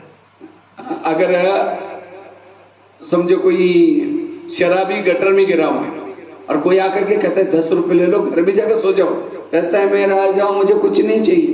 अब गटर में गिरा है और अपने को राजा समझता है। ಹೀಗೆ ಸಾರಾಯಿ ಕುಡಿದಿರ್ತಕ್ಕಂಥವ್ರು ಚರಂಡಿಯಲ್ಲಿ ಬಿದ್ದೋಗಿರ್ತಾರೆ, ಅವ್ರಿಗೆ ಅಲ್ಲೇ ಆನಂದ ಅನುಭವ ಮಾಡ್ತಾ ಇರ್ತಾರೆ ಅಲ್ವಾ? ಆ ಥರ ಆಗಬಾರ್ದು. ನಿದ್ದೆ ಮಾಡಬಾರ್ದು, ಕೇಳಬೇಕು, ಯೋಗ ಮಾಡಬೇಕು, ನಶೆನಲ್ಲಿ ಹೋಗ್ಬಾರ್ದು. ಸಾರಾಯಿ ನಶೆನಲ್ಲಿ ಹೋದಂಗೆ ನಾವು ಬೇರೆ ನಿದ್ರಾ ನಶೆನಲ್ಲಿ ಅದನ್ನ ನಶೆಯಲ್ಲಿ ಹೋಗ್ಬಾರ್ದು. इसी तरह बाबा अमृत वाला वरदान का झोला लेके आता है, पूछता है बच्चे कुछ चाहिए, लेकिन हम ऐसे झूम रहे कुछ नहीं चाहिए, मैं राजा हूँ। ಭಗವಂತ ಬಂದು ನಮಗೆ ವರದಾನ ಕೊಡೋ ಟೈಮ್ನಲ್ಲಿ ನೀವು ನಿದ್ದೆ ಮಾಡಿ ಹಿಂಗೆ ಮಾಡ್ತಾ ಇದ್ರೆ ಭಗವಂತ ಏನ್ ಕೊಡಕ್ಕಾಗುತ್ತೆ? ವರದಾನ ಕೊಡಕ್ಕಾಗತ್ತಾ?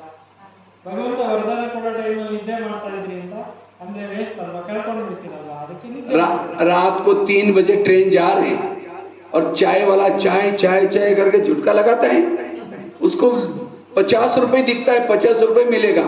इसी तरह जब परमात्मा हमें ज्ञान सुनाता है, अमृत वाला कराता है, एक एक जन्म की प्राप्ति होती है। इसलिए आंखें खोल करके सावधानी से सुनना। इसलिए कहते हैं ना, भगवान जब भाग्य में लिख रहे थे, सो रहे थे क्या? ಅದರಿಂದ ಬೆಳಗ್ಗೆ ಬೆಳಗ್ಗೆ ನಿದ್ರೆ ಮಾಡಬಾರ್ದು. ಭಗವಂತ ಬಂದು ಭಾಗ್ಯ ಬರೀತಾರೆ.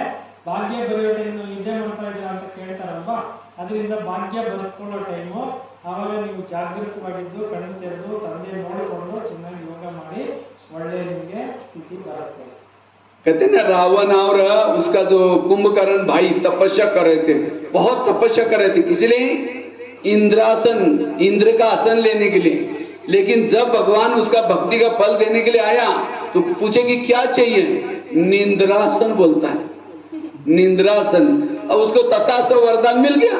निंद्रासन मतलब नींद करने के लिए चाहिए। तो कहा कि 6 महीने तुम सोओगे, 6 महीना जग जाओगे। ये है भक्ति।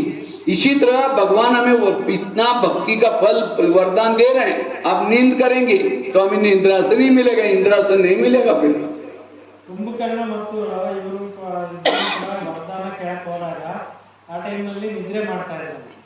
ಏನ್ ಬೇಕು ಅಂತ ಕೇಳಿದಾಗ ನಿದ್ರಾಸನ ಅಂತ ಕೇಳಿದ್ರು. इंद्रासन चाहिए था उसको। ನಿದ್ರಾಸನ ಕೇಳಲಿಲ್ಲ ಅವರು, ನಿದ್ರಾಸನ ಕೇಳಿದ್ರಂತೆ. ಅದಕ್ಕೆ ನಿದ್ದೆ 6 ತಿಂಗಳು ನಿದ್ದೆ ಮಾಡ್ತಾರೆ ಕುಂಭಕರ್ಣ ಅಲ್ವಾ. ಆ ರೀತಿ ಕುಂಭಕರ್ಣ ತರ ನಿದ್ರೆ ಬಿಡಬೇಕು. इसलिए हमें योग के समय अमृत वेला अच्छी करनी है। ಅಮೃತ ವೇಳೆ ಬೆಳಗ್ಗೆ ಎದ್ದು ಚೆನ್ನಾಗಿ ಯೋಗ ಮಾಡಿ, ಆವಾಗ ನಿಮ್ಗೆ ಇಂದ್ರ ಪದವಿ, ದೇವತಾ ಪದವಿ ಸಿಗುತ್ತೆ, ನಿದ್ರೆ ಬರಲ್ಲ. और दूसरी बात, क्लास के पहले आधा घंटे का योग करना है। ಕ್ಲಾಸ್ ಮುಂಚೆ ಅರ್ಧ ಗಂಟೆ ಮುಂಚೆ ಬಂದು ಇಲ್ಲಿ ಯೋಗ ಮಾಡಿ ಆಮೇಲೆ ಮುರಳಿ ಕೇಳಿ, ಅವಾಗ ನಿಮಗೆ ಚೆನ್ನಾಗಿ ತಲೆಗೆ ನಾಟುತ್ತೆ ಪಾಯಿಂಟ್ಸ್. और तीसरी बात, रोज की मुरली सुननी है।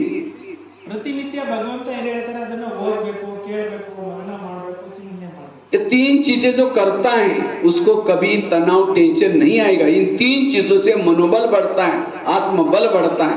ಈ ಮೂರನ್ನ ಯಾರು ಮಾಡ್ತಾರೆ, ಅಮೃತ ವೇಳೆ ಎದ್ದೇಳೋದು, ಡೈಲಿ ಯೋಗ ಮಾಡೋದು, ಮುರಳಿ ಕೇಳೋದು ಯಾರು ಮಾಡ್ತಾರೆ, ಅವ್ರಿಗೆ ಎಂದೂ ಕೂಡ ಟೆನ್ಷನ್ನೇ ಬರೋದಿಲ್ಲ. ಟೆನ್ಷನ್ ಫ್ರೀ ಲೈಫ್ ಆಗೋದಿಲ್ಲ. ಸರಳ ಅಲ್ವಾ? ಬೆಳಗ್ಗೆ ಎದ್ದೇಳೋದು ಕಷ್ಟ ಏನಿಲ್ಲ. ಒಂದು 20-21 ದಿವಸ ಪ್ರಾಕ್ಟೀಸ್ ಮಾಡಿ ಆಗೋಗುತ್ತೆ. ಡೈಲಿ ಭಗವಂತನ ವಾಕ್ಯ ಏನಿರುತ್ತೆ ಬಂದು ಓದ್ಕೊಡಿ, ಮೊಬೈಲ್ನಲ್ಲಿ ಬೇಕಂದ್ರೆ ಹೇಳಿ, ಹಾಕಿ ಕಳಿಸ್ತೀವಿ, ಯಾರಿದೆ ಮನೆ ಕಳಿಸ್ತೀವಿ, ಕೇಳಿಸ್ಕೊಡಿ. ಯೋಗ ಮಾಡೋದಂತೂ ನೀವು ಕಲ್ತ್ಕೊಂಡು ಬಿಟ್ಟಿದ್ದೀರಿ. ಯೋಗ ಮಾಡಿ ಸ್ವಲ್ಪ ಹೊತ್ತು ಬಂದು ಎಲ್ಲ ಟೆನ್ಷನ್ನು ದೂರ ಆಗೋದು. ये 3 चीजें करने से मनोबल बढ़ेगा। 2 महिलाएं थी माताएं, एक रहती थी 2 मंजिल पर ऊपर, दूसरी रहती थी नीचे के मंजिल पर। 2 मंजिल वाली रोज अपने घर के खिड़की से पड़ोसनी के छत पर देखती है। वो छत पर कपड़े सुखाते हैं, उसके कपड़े देख करके 2 मंजिल वाली क्या करते हैं, पति को बुलाते हैं, कहते इसको कोई अक्ल नहीं। खिड़की से दिखाते, कहते इसको कोई अक्ल नहीं, कितने गंदे कपड़े, कितने मैले कपड़े। पति को कहते जाओ पूछ क्या हो, वो क्या साबुन लगाते हैं, क्या सर्फ लगाते हैं। पति कुछ नहीं बोलता।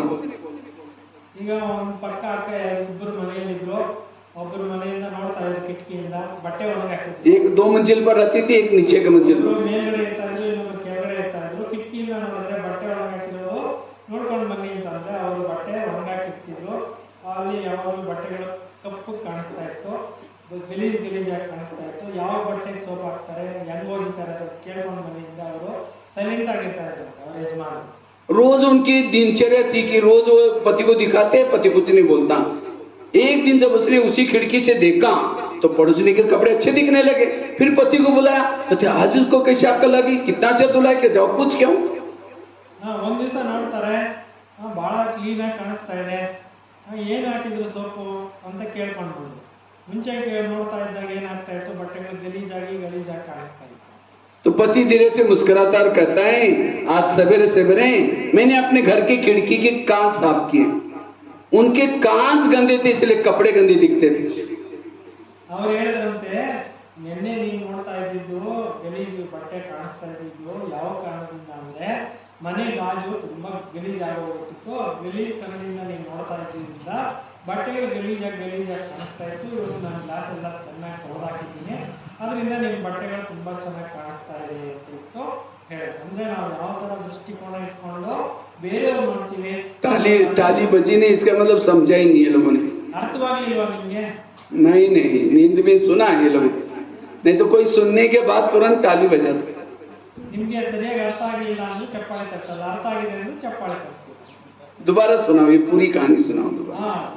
ಅವ್ರು ಹೇಳಿದ ಅರ್ಥ ಆಯ್ತಾ ನಿಮ್ಗೆ? ಮತ್ತೆ ನಮ್ಮ ದೃಷ್ಟಿಕೋನವೇ ಕೆಟ್ಟೋಗಿದ್ರೆ ಬೇರೆಯವ್ರದ್ದೆಲ್ಲ ನಮ್ಗೆ ಕೆಟ್ಟಾಗಿ ಒಳ್ಳೆಯವ್ರನ್ನೂ ನಾವು ಕೆಟ್ಟಾಗಿ ಮಾಡ್ತೀವಿ. इसी तरह जिस दिन सेंटर पर नहीं आएंगे, अमृत वाला नहीं करेंगे, मुरली नहीं सुनेंगे, आपकी बुद्धि रूपी खिड़की मैली रहेगी और उसी खिड़की से सारा दिन जिसको भी देखेगा सब गलत नजर आएंगे और टेंशन पैदा होगा. इसीलिए रोज अपने खिड़की को साफ करो. ಡೈಲಿ ನಮ್ಮ ದೃಷ್ಟಿಕೋನವನ್ನು ಬದಲಾಯಿಸ್ಕೋಬೇಕು ಅಂದ್ರೆ ಭಗವಂತನ ವಾಕ್ಯಗಳನ್ನ ಮುಳ್ಳಿನ ದಿನ ಕೇಳಬೇಕು, ದಿನ ಓದಬೇಕು, ದಿನ ಅದನ್ನ ಮನನ ಮಾಡಬೇಕು, ಚಿಂತನೆ ಮಾಡಬೇಕು. ಅವಾಗ ಆತ್ಮ ಅನ್ನೋದು ಕ್ಲೀನ್ ಆಗುತ್ತೆ. ಅದಕ್ಕೆ ಯಾರ್ಯಾರು ಮುಳ್ಳಿ ಕೇಳ್ತೀರಿ ಇವತ್ತಿಂದ ಫೋನ್ಗಳ ಮುಖಾಂತರ ನಿಮಗೆ ಮುಳ್ಳಿಗಳನ್ನ ಕಳಿಸ್ಕೊಡ್ತೀವಿ, ಫೋನ್ಗಳ ಮುಖಾಂತರ ಕ್ಲಾಸ್ಗಳು ಮಾಡ್ತೀವಿ. ಯಾರ್ಯಾರ ಹತ್ರ ಬರ್ಕೊಂಡಿದೆ ಅವ್ರ ನಂಬರ್ ಕೊಡಿ, ಅವರಿಗೆ ದಿನ ಕ್ಲಾಸಸ್ ಅನ್ನ ಕಳಿಸ್ಕೊಡ್ತೀವಿ. तो कौन कौन खिड़की साफ करता? हाथ खड़ा करो. ಕಿಟಕಿನ ಇನ್ಮೇಲೆ ಸ್ವಚ್ಛವಾಗಿ ಇಟ್ಕೊಂತೀರಾ, ಕೈ ಎತ್ತಿ ಅಂತ ಇದ್ದಾರೆ. खिड़की मतलब घर की नहीं, इनको टेंशन आ गया. घर की खिड़की, घर की खिड़की नहीं, बुद्धि रूपी खिड़की. बुद्धि रूपी खिड़की स्वच्छವಾಗಿ ಇಟ್ಕೊಳ್ಳೋದಕ್ಕೆ ಮುಳ್ಳಿ ಕೇಳಬೇಕು ದಿನ ಭಗವಂತನ ವಾಕ್ಯ. कौन कौन सुनता है रोज मुरली? मुरली के पहले योग अमृत वाला हाथ खड़ा करो. ಯಾರು ಡೈಲಿ ಮುಳ್ಳಿ ಇವತ್ತು ಕೇಳ್ತಾ ಇದ್ದೀರಾ ಅವರೆಲ್ಲ ಕೈ ಎತ್ತಿ ಅಂತ. बस कोई नहीं, हाथ ही खड़ा नहीं हो रहा. 1 2 3 4. अच्छा सब लोग सब.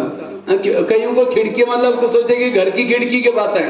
अभी मैं पिछले साल नेपाल गया था तो वहाँ 3 दिन की भट्टी थी. मैंने पहले दिन क्लास किया तो दूसरे दिन दो चार माता आई नहीं क्लास में. तीसरे दिन बहनों ने पूछा अरे क्यों नहीं आए थे? कहा कि वो भैया ने परसों कहा ना खिड़कियाँ साफ करो. कल हम सारा दिन खिड़कियाँ साफ करने में लगे थे. मैंने कोई घर की खिड़की नहीं बोली थी.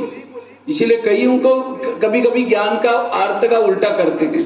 ನಾನು ಒಂದ್ಸಲ ನೇಪಾಳಕ್ಕೆ ಹೋಗಿದ್ದೆ. 2-3 ಜನ ಅಕ್ಕಂದಿರು ಕ್ಲಾಸ್ ಕೇಳಿ ಒಂದ್ ದಿವಸ ಮಾರನೇ ದಿವಸ ಬರ್ಲಿಲ್ಲ. ಏನ್ ಮಾಡ್ತಾ ಇದ್ರಿ ಅಂದ್ರೆ ನಾವು ಕಿಟಕಿ ಕ್ಲೀನ್ ಮಾಡ್ಕೊಂಡು ಇದ್ದೋಗ್ಬಿಟ್ಟಿದ್ರೆ ಆ ಮನೆ ಕಿಟಕಿ ಕ್ಲೀನ್ ಮಾಡ್ಕೊಂಡು ಇದ್ದೋಗ್ಬಿಟ್ಟಿದ್ದಾರೆ. ಮನ್ಸಿನ ಕಿಟಕಿ ಕ್ಲೀನ್ ಮಾಡ್ಕೊಂಡು ನಾನು ಕ್ಲಾಸ್ ಮಾಡಿದ್ದು, ಅವ್ರು ಮನೆ ಕಿಟಕಿ ಕ್ಲೀನ್ ಮಾಡ್ಕೊಂಡು 2-3 ದಿವಸ ಬಂದೇ ಇಲ್ಲ ಅಂತ ಹೇಳ್ತಾರೆ.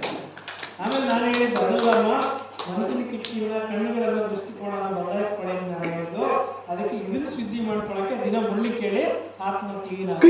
कई बार भाई बहन ज्ञान को समझते नहीं. एक भाई ज्ञान में चलता था, 6 महीने से ज्ञान में मुरली सुनने के लिए आता था पाठशाला में. तो एक भी दिन वो होटल में गया और समोसा मंगाया. समोसा जानते हैं ना, मैदे को बेल करके आलू भरते तलते उसको समोसा बोलते हैं. तो 1 किलो समोसा मंगाया, मैदे का छिलका ऊपर का फेंकता है और मसाला खाता है.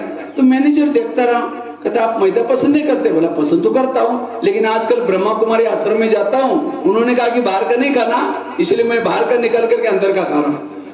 बाहर का मतलब दूसरे के हाथ का बना हुआ, लेकिन वो बाहर का मतलब समझो बाहर का छिलका फेंक करके मसाला खा रहे. कभी कभी हम आर्थ का अनार्थ करते. ಅಂದ್ರೆ ಒಂದು ಗೀತಾ ಪಾಠಶಾಲೆಗೆ ಹೋಗಿದ್ದೆ. ಅವರು ಒಂದು ಹೋಟ್ಲಲ್ಲಿ ಹೋಗ್ಬಿಟ್ಟು ಸಮೋಸ ತಗೊಂಡು ತಿಂತಾ ಇದ್ರು. ಸಮೋಸ ತಿನ್ನೋ ಟೈಮ್ನಲ್ಲಿ ಮೇಲಿರುವಂಥ ಮೈದಾದೆಲ್ಲ ಹಿಟ್ಟದೆಲ್ಲ ಇದು ಮಾಡಿರ್ತಾರಲ್ಲ ಅದನ್ನೆಲ್ಲ ಸುಲ್ದು ಬಿಸಾಕಿ ಒಳಗಡೆ ಇರೋ ಆಲೂಗಡ್ಡೆ ಪಲ್ಯನ ತಿಂತಾ ಇದ್ರು. ಸೊ ಆಲೂಗಡ್ಡೆ ಪಲ್ಯ ತಿಂತಾ ಇದೆಯಲ್ಲ ಏನು ಸಮಾಚಾರ ಅಂದರೆ ಇಲ್ಲಿ ಹೇಳ್ತಾರೆ ಹೊರಗಡೆ ಮ್ಯಾನೇಜರ್ ಕೇಳಿದ್ರಂತೆ ಹೊರಗಡೆ ಊಟ ಮಾಡಬಾರ್ದು ಅಂತ ಅವ್ರಿಗೆ ಹೇಳಿದ್ರಂತೆ. ಅಂದರೆ ಮೇಲಿನ ಚಿಪ್ಪು ಬಿಸಾಕಿ ಒಳಗಡೆ ತಿನ್ನೋದು ಅಂದ್ರೆ ಅನರ್ಥ ಮಾಡ್ಕೊಂಡು. मैं ब्रह्मा कुमारी में जाता हूँ, ಬ್ರಹ್ಮ ಕುಮಾರಿ ಆಶ್ರಮ उन्होंने कहा कि ಹೊರಗಡೆ ತಿನ್ಬೇಡ್ರಿ ಅಂತ ಹೇಳ್ತಾರೆ. ಹೊರಗಡೆ ತಿನ್ನೋದು ಅಂದ್ರೆ ಈ ಚಿಪ್ಪು ಎಲ್ಲ ಬಿಸಾಕ್ಬಿಟ್ಟು ಒಳಗಡೆ ತಿಂತಾ ಇದ್ದೀನಿ ಅಂತ ಹಂಗೆ ಮಿಸ್ಅಂಡರ್ಸ್ಟ್ಯಾಂಡಿಂಗ್ ಮಾಡ್ಕೊಂಡ್ಬಿಟ್ಟು. ಹೊರಗಡೆ ತಿನ್ಬಾರ್ದು ಅಂದ್ರೆ ಯಾರ್ಯಾರೋ ಮಾಡಿರೋದೆಲ್ಲ ತಿನ್ಬೇಡ್ರಿ, ಸ್ವಯಂ ಪಾಕ ಮಾಡ್ಕೊಂಡು. बाहर का मतलब दूसरे के हाथ का बना हुआ ये बात है, लेकिन वो समझे ही नहीं. कई बार हम ऐसे करते हैं. ಬೇರೆಯವರು ಮಾಡಿರೋದು ಅಂದ್ರೆ ಕ್ಲೀನ್ ಆಗಿಲ್ದೇ ಇರೋದು, ಸ್ವಚ್ಛವಾಗಿಲ್ದೇ ಇರೋ ಕೈಯಲ್ಲಿ ತಿನ್ಬೇಡ್ರಿ, ನೀಟಾಗಿ ಮಾಡ್ಕೊಂಡು ಸ್ವಯಂ ಪಾಕ ತಿನ್ನಿ, ಯೋಗಯುಕ್ತವಾಗಿ ಮಾಡ್ಕೊಂಡು ತಿನ್ನಿ ಅಂತ ಹೇಳ್ತೀವಿ. इसलिए होटल पर बोर्ड लिखा है होटल, हो सके तो यहाँ से टल. ಬಾಟಲ್ ಮೇಲೆ ಈ ಬೋರ್ಡ್ ಅಂತ ಬರ್ದಿದೆ ಹೋಟೆಲ್ ಅಂತ, ಇಲ್ಲಿಂದ ಆಚೆಗೆ ಹೋಗಿ. हो सके तो टल, हो सके तो टल मना जाओ. ಅಂದ್ರೆ ಆದ್ರೆ ಹೋಗಿ. तो इसलिए कभी कभी हम ज्ञान को उल्टा कर लेते हैं. इसलिए रोज खिड़की को साफ करो, अमृत वाला अच्छी करो, क्लास के पहले योग करो और मुरली सुनो. आपको कभी तनाव टेंशन नहीं आएगी. ಡೈಲಿ ಅಮೃತ ವೇಳೆ ಎದ್ದೇಳಿ, ದಿನ ಭಗವಂತನ ಮಹಾವಾಕ್ಯ ಕೇಳಿ, ದಿನ ಯೋಗ ಮಾಡಿ, ಎಂದು ನಿಮ್ಮ ಜೀವನದಲ್ಲಿ ಒತ್ತಡಗಳು, ಚಿಂತೆಗಳು, ಟೆನ್ಷನ್ಗಳು ಬರೋದಿಲ್ಲ, ಯಾತಿಯಾಗಿ ಇರ್ತೀರ. ಓಂ ಶಾಂತಿ. बाकी मेरा परिचय शॉर्ट में दे देता हूँ.